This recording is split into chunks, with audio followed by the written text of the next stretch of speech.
bonjour. Bonjour Bonjour, Salomé, bonjour à bonjour. toutes. C'est Bonjour Sabine de Sabine. Maman va bien et j'ai le grand plaisir de faire ce live avec Salomé. Salomé, bonjour, bienvenue. Yes.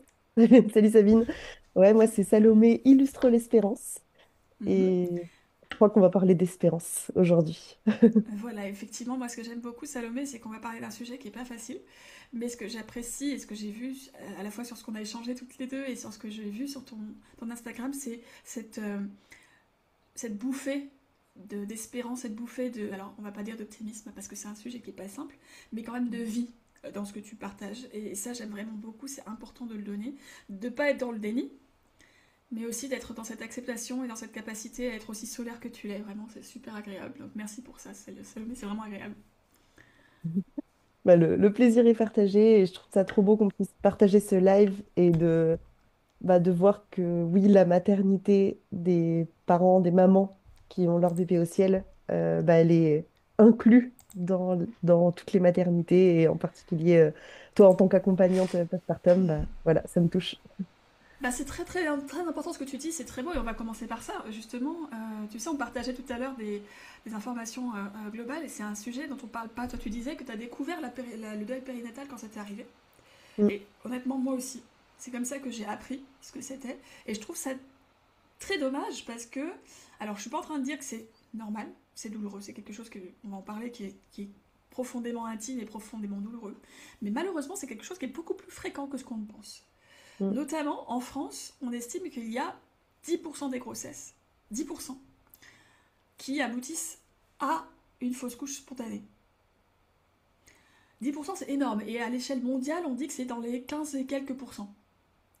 Donc c'est plus d'une grossesse sur 10, et on n'en parle pas. Mm.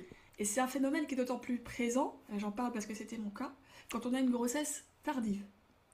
Alors je déteste le mot gériatrique, mais bon. Moi je suis tombée enceinte à 38 ans, 39 ans, j'ai accouché à 39 ans. Et on m'a expliqué, bah vous êtes vieille madame, et si vous perdez votre bébé, c'est normal.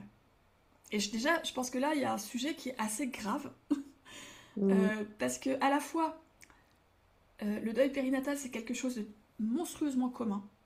Je veux dire, on parle d'une grossesse sur 10. Quasiment toutes les femmes vont le vivre au moins une fois dans leur vie. Et la plupart ne s'en rendront pas compte. C'est un peu la beauté de la chose quand même. Et en même temps, on parle de ce sujet comme si ça n'existait pas. Ou alors comme si c'était quelque chose d'anodin, qu'il vaut mieux effacer, ne pas dire, ne pas parler. Ce n'est pas arrivé. Et c'est profondément cruel pour la maman. Parce que, je mm. sais pas, tu vas me dire toi ton ressenti, mais je pense qu'à partir du moment où on est enceinte, où on a ce test positif, où on a ces hormones qui montent, où on a notre corps, on sent les hormones qui... Moi, j'ai senti franchement dès la deuxième semaine, hein, mon corps qui se transformait, mes hormones, ma sensibilité qui évoluait. On est maman. On se Mm. projette maman. Et je trouve ça profondément dur de s'entendre dire non mais c'est bon, t'étais pas encore maman. Je sais pas ce que t'en penses toi. Bah ouais, j'ai beaucoup entendu. Je suis contente qu'on commence par le cas des... Enfin, moi j'utilisais beaucoup le terme fausse couche, mais j'ai entendu le terme d'arrêt naturel de grossesse dans le Oui, premier trimestre précoce, que je trouve plus beaucoup juste. beaucoup mieux. Bah ouais, moi je trouve ça... Enfin, je l'avais pas du tout réalisé tellement le mot fausse couche était courant, mais en Oui, fait c'est dur comme mot, fausse couche. oui. Et du coup, ouais, Y a c'est rien de pour moi, faux là-dedans.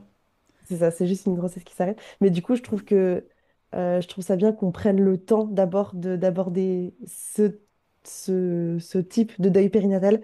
Je crois que officiellement, dans le terme, ça compte que à partir de 22 semaines. Et ça aussi, je trouve que c'est dur et que ce serait une bonne chose que la loi, que les termes, les caractéristiques évoluent. Parce que, bah, comme tu dis, on perd vraiment notre bébé, même quand c'est au tout début. Et ça me fait penser à, je crois que c'est en Namibie. En tout cas, il y a un peuple qui a cette culture. Il y a deux peuples qui m'ont marqué dans mes recherches. Ce peuple-là, c'est quand la maman, elle a le désir, quand les parents ont le désir de devenir parents, la maman va s'asseoir près d'un arbre, elle va Oui, s'isoler et elle va rester là jusqu'à ce qu'elle reçoive son chant, le chant du bébé qu'elle va j'ai recevoir. entendu parler de ça. Et je trouve ça tellement beau parce que dans ce peuple, on considère la maman à partir du moment où elle désire l'enfant. Et je trouve que là, bah, je parle beaucoup du deuil périnatal, mais On a aussi eu pour notre part ce parcours PMA. Donc le désir d'enfant, il est déjà là avant Mhm. même que le bébé soit là. Et... Enfin bref, donc il y avait ça. Et c'est au Ouais. Tibet qu'on compte les années pas à partir du moment de la naissance, mais à partir de la À partir conception. de la conception, ouais. Donc Ouais, c'est très fort. C'est très fort voilà. ce que tu dis. Et Et, ce et que pour toi, du coup, enfin, vas-y. ouais, non, mais alors ce que tu me dis, je te dis, ça me touche profondément parce que bah, moi, je suis musicienne à la base. Ok. Voilà, chanteuse, pianiste, tout ça. Et la musique, ça a été pour moi vraiment, c'est un des fondements de mon expression et de ma personnalité. Et j'ai entendu parler de cette histoire de musique de naissance. Et spontanément, moi, j'avais composé une chanson pour mon enfant qui est parti. Et à la naissance de mon fils, il a eu sa propre mélodie. Et ma Hmm, sœur, quand elle a accouché, j'ai composé une mélodie pour son enfant. Donc c'est un hmm, truc qui est vraiment très intégré chez moi et quand j'ai vu que ça existait dans cette culture-là, je me suis dit bah oui ça fait sens en fait, ça fait parce que bon, c'est ma personnalité mais du coup ça me touche énormément. hmm, Et et je reviens sur ce que tu as dit effectivement le fait qu'on est maman, pas seulement parce qu'on a accouché. hmm, C'est pas un critère ça, c'est vraiment pas un critère, c'est un critère médical si on veut et encore c'est débattable hein, parce qu'on a toute la grossesse qui évolue, on voit il se passe des choses dans le corps de la maman, il y a un être vivant qui est là. hmm, Euh, ça, au niveau psychologique, au niveau émotionnel, on est maman bien avant de tomber enceinte. Bien avant. Bien avant. Moi, j'ai voulu être maman depuis mes 25 ans. Il se trouve que voilà, hmm, j'ai eu un petit temps de casting un peu long, mais j'étais intimement, profondément, émotionnellement prête à être maman depuis des années. Donc quand c'est arrivé, c'était une évidence. C'était pas ah mince, qu'est-ce que je vais faire qu'est-ce que... Non, c'était évident. Je savais que je voulais être maman, je savais que je voulais l'accueillir, je savais ce que je voulais lui transmettre. J'étais maman. Et quand j'ai perdu ce premier enfant, j'ai perdu mon enfant.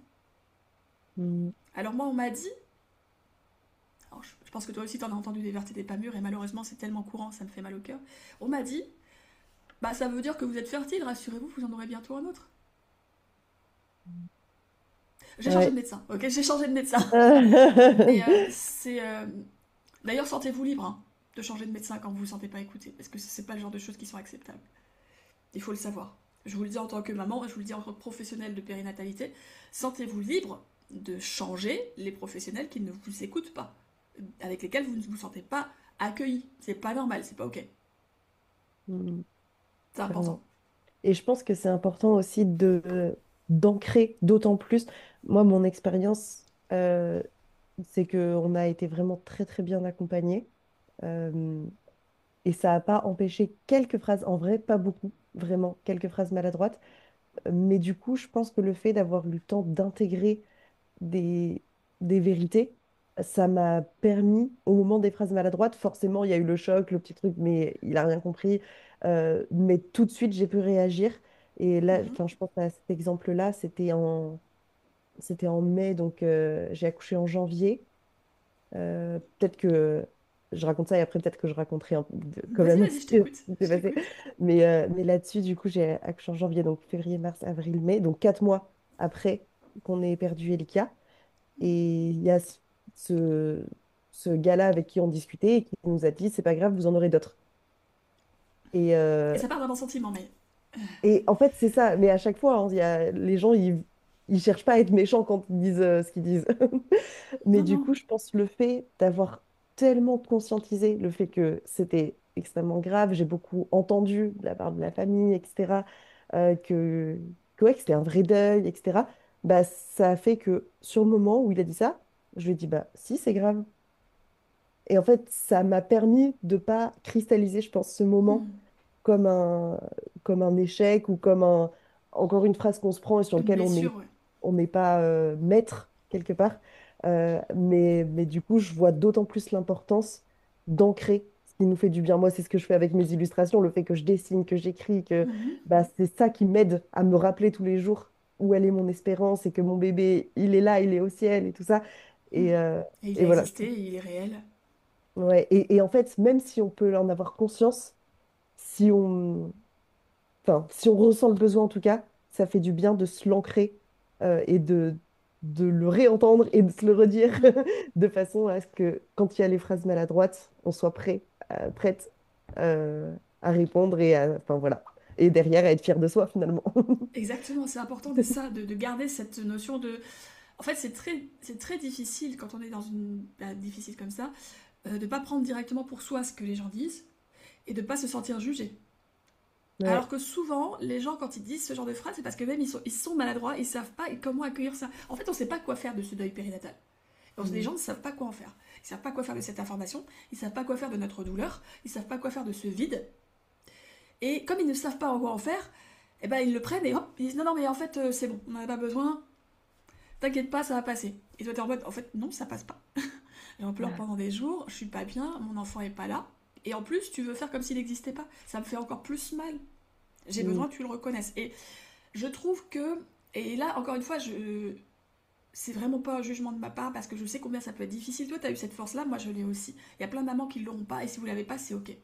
Ah D'accord. oui, carrément, Vous ouais. n'êtes pas Ouais, obligé de ouais. le dire vous-même. Merci de Mais je préciser trouve ça. que c'est important de pouvoir dire c'est important pour moi. Je suis maman, j'ai perdu mon enfant et mon enfant existe. Et si vous n'êtes pas en mesure de le dire, vous avez le droit de demander à quelqu'un d'autre de le faire pour vous. Vous avez le droit d'être encore une fois accompagné. Vous avez le droit de et de ne pas avoir envie de le lire en fait. Hein. Vous avez le droit aussi de vouloir vous approprier cette histoire-là pour vous de façon intime. Ce qui m'est Mm. arrivé pendant des mois. Là, j'en Mm. parle aujourd'hui, mais il m'a fallu. Bah, ça fait 4 ans et demi maintenant. Euh, 4 ans et demi maintenant que j'ai perdu mon premier enfant. Et il m'a fallu au moins 3 ans pour en parler sereinement. Et soyez OK avec ça, parce que ça vous appartient, quelle que soit la façon dont vous allez le traiter dans votre vie, que vous ayez envie d'en parler, de témoigner, de le partager, de le garder pour vous, comme toi tu l'as fait, comme je l'ai fait aussi, de lui donner un prénom. Et bonjour Lucie. Coucou Bonjour Lucie, Lille. bienvenue. De lui donner un prénom, de partager ou pas d'ailleurs cette histoire-là, ça vous appartient, vous êtes parfaitement libre de vous dire, ben en fait non, je veux pas partager ça, c'est à moi. Je veux pas, en fait c'est mon intimité, c'est mon bébé, c'est mon trésor, ou alors de dire, mais en fait mon enfant a existé, je veux qu'il existe au monde, je veux qu'on parle de lui, je veux qu'on le reconnaisse. Ça vous appartient, d'accord. Et c'est à vous de dire aux autres, j'ai besoin qu'on n'en parle pas, ou j'ai besoin qu'on en parle. Moi pendant longtemps Mm. j'avais besoin qu'on n'en parle pas. Et aujourd'hui, Ouais. j'ai pas le désir d'en parler avec mes proches, mais j'ai aucun problème à le reconnaître. Ça fait partie de mon histoire, ça fait partie de moi et j'en parle à mon fils. Mm. Je trouve ça trop bien que tu précises ça. Euh, Ça me fait penser, il y a une maman qui a commenté un de mes posts et j'ai trouvé ça hyper juste ce qu'elle disait dans la question de quand on nous demande si on a des enfants, combien on en a. Euh, Moi, par exemple, ça m'est arrivé peu après mon accouchement. Donc, j'ai accouché à 9 mois de grossesse. On savait qu'elle avait des malformations dès le 5e mois, mais on a espéré un miracle et on l'a Mm. accompagnée jusqu'au terme. Et du coup, et même si ça n'avait pas été au terme, bah, après avoir couché, j'avais encore mon ventre comme si j'étais, je sais pas, à 5 mois, 6 mois de Mm. grossesse. Euh, et du coup, ça m'est arrivé à quelques reprises de personnes qui me demandaient si j'étais enceinte. Euh, et heureusement, ma sage-femme, elle m'avait préparée. Ça, c'était vraiment. Je vois là l'énorme chance d'avoir eu une sage-femme qui m'accompagne vraiment émotionnellement aussi dans ce deuil, mais elle m'avait dit que de trouver ma phrase avec laquelle j'étais à l'aise, de l'avoir prête en fait au cas où ça arrive. Et du coup, bah, sur le moment, j'ai pas réussi à dire toute ma phrase, Mhm. euh, mais je la dis quand même parce qu'au cas où ça peut toujours aider d'autres. Mais du coup, j'ai accouché le 13 janvier, donc là de cette année. Ma fille, c'était une petite fille, elle s'appelle Elika et elle a rejoint le ciel. Et ça permet de pas nier, de dire les choses Mm. et de lui donner sa place. Euh, et maintenant, et le commentaire de cette maman qui avait commenté sur un de mes posts, elle disait que en fonction des situations, elle se laissait le droit de soit dire oui, je sais plus combien elle avait d'autres enfants, Ouais. mais voilà, d'inclure son bébé au ciel dans ses enfants, si elle sentait que c'était un contexte où c'était OK Mm. pour elle d'en parler. Et dans d'autres contextes, ce qu'elle n'avait pas du tout envie d'en parler, bah, elle parlait pas de lui et ça ne l'empêchait pas Enfin, de le de ressentir, de savoir qu'il était là. Ouais, c'est ça, et de se sentir mal ou de se juger Mhm. soi-même, de dire, ah, j'ai fait comme s'il n'était pas là. Non, je sais qu'il est là, c'est Non. juste que dans le contexte, j'ai pas envie d'en parler. Non, et Voilà, puis j'avais il bien faut aimé ce voir, parcours. effectivement, j'aime beaucoup ce que tu as dit. Alors, il y a deux choses importantes dans ce que tu as dit, vraiment. Faites-vous accompagner, quoi. Faites-vous accompagner, restez pas toute seule, vraiment. Mais encore une fois, il y a des groupes de parole, il y a énormément de choses qui sont faites autour du deuil périnatal. Et on en parle aussi peu qu'on parle du deuil périnatal. Et c'est terrible. Parce que c'est une période où on se sent profondément seul. Il y a tellement de choses autour de la grossesse, de la natalité, de l'accouchement.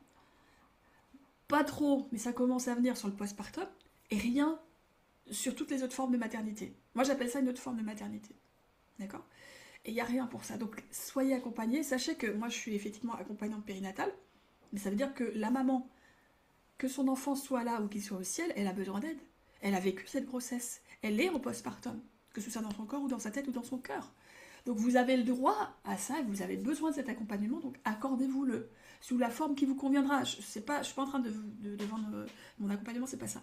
Mais vraiment, accordez-vous ce soutien-là, comme toi, tu as eu ta sage-femme qui t'a accompagné, qui t'a permis d'avoir cette sérénité, qui t'a permis de trouver les mots, tes mots à toi, pour vivre cette expérience et pour savoir comment faire avec les autres.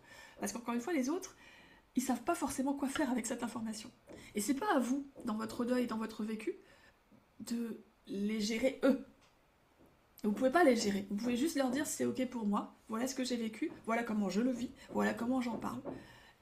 Et voilà, toi, tu fais avec, parce que c'est comme ça. Et c'est à eux de gérer leur inconfort, c'est pas à vous. Mais il faut pas non plus que. Il faut que. Comment dirais-je. Le fait d'être accompagné, le fait de travailler comme tu l'as fait, les vérités que tu as intégrées, cette posture que tu as intégrée, et le fait que tu as intégré ton enfant, ta fille dans ton quotidien par tes illustrations, par tout ce que tu fais aujourd'hui, fait que, quoi que disent les autres, c'est ton choix, c'est ta maternité, c'est ton histoire. Ça Mm. t'appartient. Et Et c'est bien au-delà de si les ça, autres rentrent avec toi. ouais, Pardon. ouais, c'est ça, enfin, exactement ce que tu es en train de dire. Ça fait peur quand on en parle à chaque fois, mais en fait, à chaque fois, je me dis, mais heureusement que j'en ai parlé, parce que ça fait des liens. Et en fait, des gens, bah, c'est ce qu'on se disait, les chiffres, ils sont là, mais jusqu'à ce que je tombe enceinte et que j'apprenne ces malformations, j'avais aucune idée que ça existait. Et maintenant que j'en parle, en fait, partout, partout, Partout. il y a des personnes Vraiment. qui ont vécu ça. Et en fait, ça fait du bien. J'ai été amenée du coup bah, à échanger avec pas mal de personnes finalement, que ce soit dans des événements en vrai ou alors sur Instagram. Euh, mais je trouve que c'est un honneur immense de pouvoir juste être une oreille. Je suis pas du tout accompagnante, thérapeute ou quoi, mais juste, je pense que la sensibilité qui est là et puis le côté artistique, l'art, enfin j'en sais rien, mais en tout cas, moi, ça me fait du bien de savoir que ça aide d'autres. Mhm. Et, et justement, même avant que je vive tout ça, je me disais, mais j'aimerais bien avoir plus d'amour pour les gens qui m'entourent. J'aimerais bien en recevoir encore plus. J'avais prié un jour pour recevoir de la joie et j'ai reçu. Et puis C'est j'avais génial. envie de recevoir cet amour. Et, et en fait, je crois que des fois, malheureusement, il faut passer par là aussi. Parce que c'est ça qui fait notre humanité. Ça ne veut pas dire que ce qu'on vit, ça a du sens. Il Mhm. n'y a pas de Non. sens Mais euh, oui, c'est ça. au, Va au- chercher un sens métaphysique à tout. Ouais, c'est ça. Et je le vois aussi beaucoup dans mes échanges, des personnes qui vont ressentir de la culpabilité, de se dire Mhm. est-ce que c'est le karma qui fait que j'ai mérité ça? Non, pour moi, il n'y a vraiment pas de sens dans, dans cette souffrance. Mais par contre, on peut on peut en sortir. J'ai fait une illustration comme ça. Ah, elle n'est pas ici. Mais j'ai fait une illustration où il y a de l'amour. Vraiment, pour moi, c'est ça. C'est l'amour qui peut sortir d'une manière hyper forte Mhm. d'une d'une grande souffrance. Voilà, Oui, c'est ce que je je voulais suis dire. d'accord avec ça. Et alors déjà, c'est magnifique ce que tu viens de dire, merci beaucoup. Et je le redis, moi je trouve que tu es solaire, vraiment. Je pense que les mamans ont besoin de personnes comme toi pour voir ce que la maternité peut faire de nous. Parce que comme tu le dis, alors j'ai effectivement eu la chance moi d'avoir un enfant qui arrive à terme, mais aussi d'en perdre un. Et cet amour maternel, il n'a pas attendu la naissance de mon deuxième fils. Mm, Quand tu l'as ressenti, je le dis, je le redis, quand vous êtes quand vous avez le désir d'être maman, quand vous vous investissez, que ce soit en PMA, que ce soit dans tous vos essais bébés, que ce soit dans tous vos parcours de femme et de maternité, vous êtes maman. Vous êtes mère, ne laissez personne vous dire le contraire. Et cet amour que vous allez ressentir, il va vous transformer et il va vous suivre toute votre vie. Une fois que vous avez ouvert votre cœur, littéralement, moi j'ai l'impression honnêtement que mon cœur, on l'a fait grossir et qu'on l'a ouvert au monde. Une fois que vous avez ça, il ne peut pas rétrécir. C'est une forme de super pouvoir que vous avez. Vraiment. Mhm. Et ça, si en plus on a la possibilité, comme toi tu le fais, de le transformer, malgré la douleur, c'est un cadeau pour toi et pour le monde. Et je suis pas en train de dire encore une fois que la perte de ta fille est un cadeau. C'est pas ça que je dis. Je pense qu'effectivement, comme tu le dis, des fois il y a une absurdité totale dans l'intensité de la douleur qu'on traverse. Mais elle vous appartient, ça fait partie de votre histoire et vous avez effectivement le droit de vous dire mais non en fait, tais-toi Sabine, c'est pas beau, j'ai mal et c'est juste, c'est votre histoire. Mhm. Et Mais je suis aussi, aussi passée par là, hein. mais voilà. Je pense qu'on peut. Enfin, on me fait souvent le retour que c'est hyper tôt. Enfin, je crois que c'était 3 mois après son décès que j'ai enregistré un podcast pour raconter. Celle qui m'interviewait me disait, mais elle avait peur de savoir dans quel état elle allait me trouver, quoi, pour faire ce podcast, pour raconter. Mais, mais vraiment, j'ai aussi eu et j'ai encore ces phases-là de juste je pleure et je cherche rien à comprendre et je pense que on séquence beaucoup les choses. On se dit, bah, il y a le temps pour juste pleurer, être désespéré, et puis après, c'est bon, c'est fini, on tourne la page. En fait, moi, c'est quelque chose qui m'a fait très bizarre dans mon deuil, c'est de ressentir les choses en même temps, Mhm, d'être, d'avoir des moments où j'étais extrêmement triste et en même temps extrêmement joyeuse mhm, de voir l'amour de mes sœurs, de voir l'amour, enfin, ou même le jour des obsèques, c'était un moment, mais extrêmement. J'ai jamais ressenti autant d'amour que le jour des obsèques de ma fille. Et plus on s'est dit avec mon mari, plus que le jour de notre mariage. C'était, c'était ah, indescriptible. Et pourtant, la douleur, elle était indescriptible aussi. Donc, ouais, je voulais juste bah, vous dire aussi que vous avez le droit de ressentir toutes les émotions. Et même si bah, il n'y a pas de pleurs, même s'il n'y a pas de colère, même s'il n'y a pas de joie, enfin, chacun le vit à sa façon avec les ressources, avec le vécu qu'on a. Et on a déjà assez à porter que de se rajouter du jugement de soi de comment on vit les choses. Voilà, je voulais juste c'est dire très ça. très juste. Merci beaucoup pour ce partage-là. Vraiment, enfin, je suis émue à chaque fois que je t'entends parler parce que t'en parles avec tellement de justesse et en même temps, regarde comme t'es solaire, quoi. C'est fou. Et je veux quand même passer ce message parce que dans ce que je suis en train de dire, peut-être que les gens vont croire que je suis en train de juger et de vous dire, ben, que tu viens de dire, enfin, je suis pas en train de dire c'est pas grave, vous allez aller mieux. Je suis en train de dire ce que vous dites, ce que vous ressentez, c'est juste. Quoi que vous ressentiez, c'est juste. Vous allez vous sentir triste, vous allez vous sentir vide, c'est un truc qui n'est pas réparable, mais vous allez être vivante d'une façon Mhm. complètement paradoxale. Et quelque part, c'est intégrant, c'est inhérent à la maternité, cette ambivalence.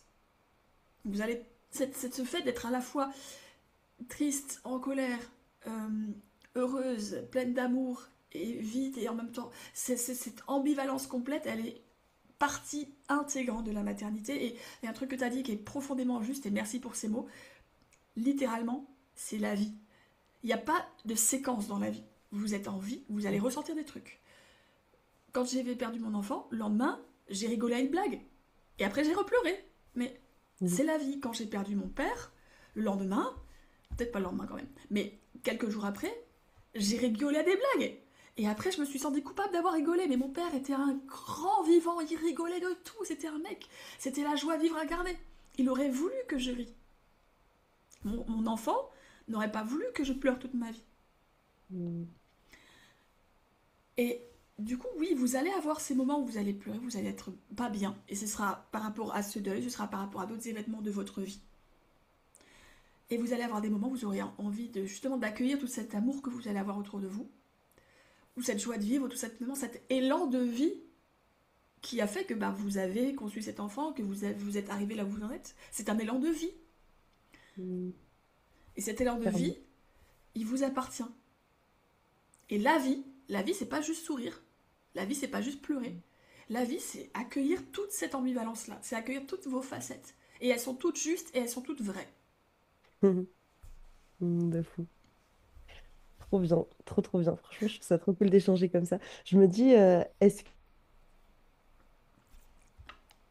enfin, je sais que ça va s'arrêter dans pas Ouais, trop on a longtemps. encore 5 petites minutes, ouais, Euh, Est-ce qu'on aura un petit temps d'échange? C'est enregistré, hein. Je ne sais pas si Lucille bien t'avait dit que sûr, c'était enregistré en arrivant, mais on pourrait avoir un petit temps d'échange. Et peut-être je peux dire en quelques mots les projets qui fleurissent de mon côté avec plaisir. suite à l'envol Je te laisse la d'Elikia, parole. avant d'avoir ce moment d'échange. Ok.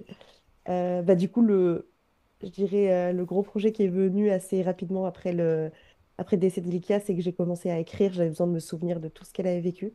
Et et d'une manière assez improbable, j'ai rencontré une éditrice parce que j'y connaissais rien du tout dans le monde de l'édition. Et du coup, ce projet, il est en train de voir le jour. On a lancé les préventes il y a un mois, tout pile, de ce roman graphique dans lequel je raconte la vie d'Elikia. Mais mon but, c'est pas juste de raconter sa vie, mais c'est de semer de l'amour et de la douceur et de faire du bien quel que soit le terme auquel le bébé a pu s'envoler, mais de reconnaître la vie de ces bébés et même de les imaginer ensemble aujourd'hui dans l'amour ensemble. Donc voilà, c'est ce gros projet qui est en train de sortir, Des réserves d'amour, ça s'appelle, aux éditions Magnifique. Shadow. Et ce qui en découle, et j'en ai parlé rapidement tout à l'heure, mais ce que je faisais de base, c'était mes illustrations, je les vends sous forme de cartes postales, d'affiches, et je sais que ça fait du bien de voir écrit ces Mm. citations, ces phrases, ou même pour offrir. Je sais qu'il y en a beaucoup qui Mhm. m'en ont acheté plein pour avoir à offrir autour d'elles. Et sinon, l'autre gros projet qui est en train de se lancer, c'est un spectacle qu'on prépare avec mon mari. Waouh. On va bientôt commencer. On est un peu dans le rush, il faut qu'on partage les dates, mais on a une petite dizaine de dates prévues en fait dans toute la France pour parler du deuil périnatal, parler de ce qu'on a vécu, mais on élargit à toutes enfin, des réflexions sur le sens de la souffrance. Là, on l'a un petit peu abordé dans Mhm. ce live, mais voilà, ces réflexions, on les met dans ce spectacle avec la danse, avec le rap, lui il fait du rap, et l'éloquence. Et voilà, c'est l'autre gros projet en cours qu'on s'apprête à vivre aussi.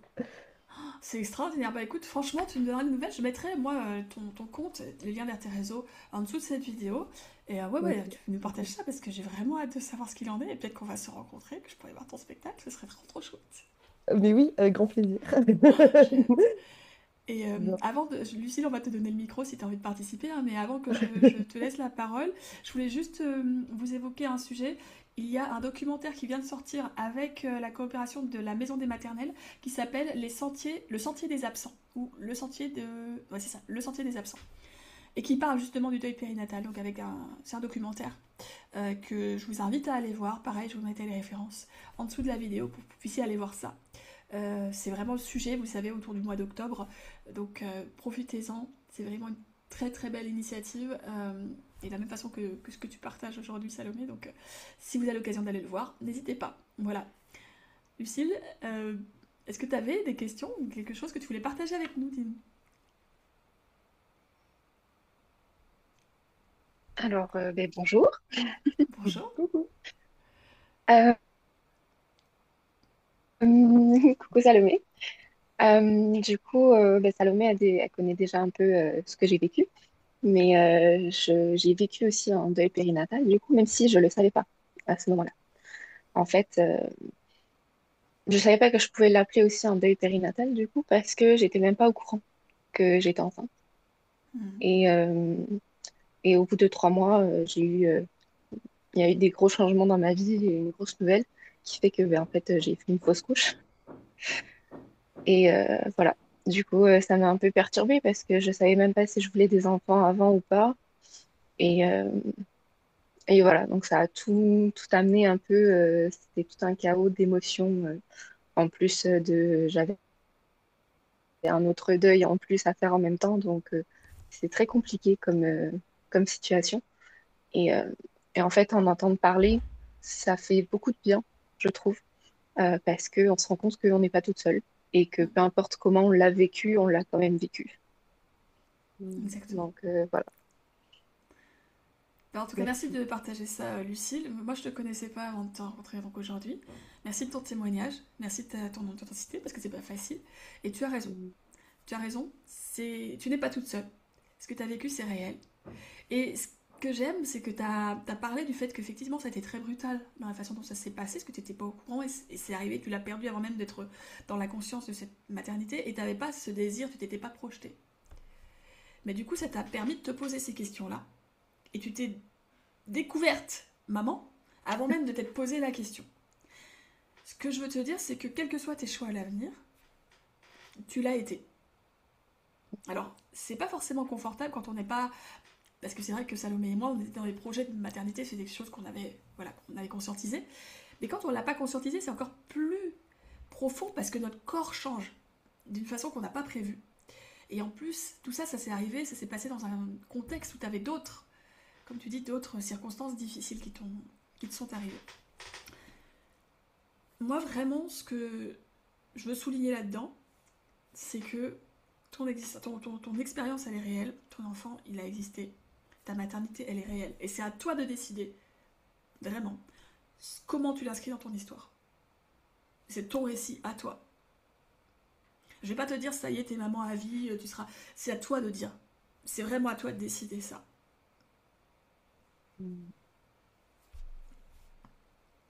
Yes. Mais, merci pour l'échange que vous avez eu aujourd'hui aussi, c'était très intéressant. Merci beaucoup. Merci d'être venue. Merci beaucoup, ouais, c'est super cool. Et Salomé, merci vraiment pour cet échange à cœur ouvert. Je te découvre, enfin on a parlé un petit peu avant, mais je te découvre avec ce live et t'es vraiment une très très belle personne, encore une fois, tellement solaire. Je suis tellement contente d'avoir fait cette rencontre. Je pense que les mamans vont vraiment gagner à te rencontrer, à te connaître, à connaître ton parcours et à surtout voir toute cette belle lumière, cet amour que tu partages avec tellement de générosité. Merci pour ça. Merci infiniment. Ça me touche beaucoup. Vraiment. Merci d'avoir proposé ce live aussi. Ouais, c'était vraiment un beau moment. Merci beaucoup. Je vous souhaite du coup une belle journée, une belle continuation et à très bientôt. Yes. Bisous, bisous. Bye bye. Bonne journée. À bientôt. Soft wind whispers, stars above.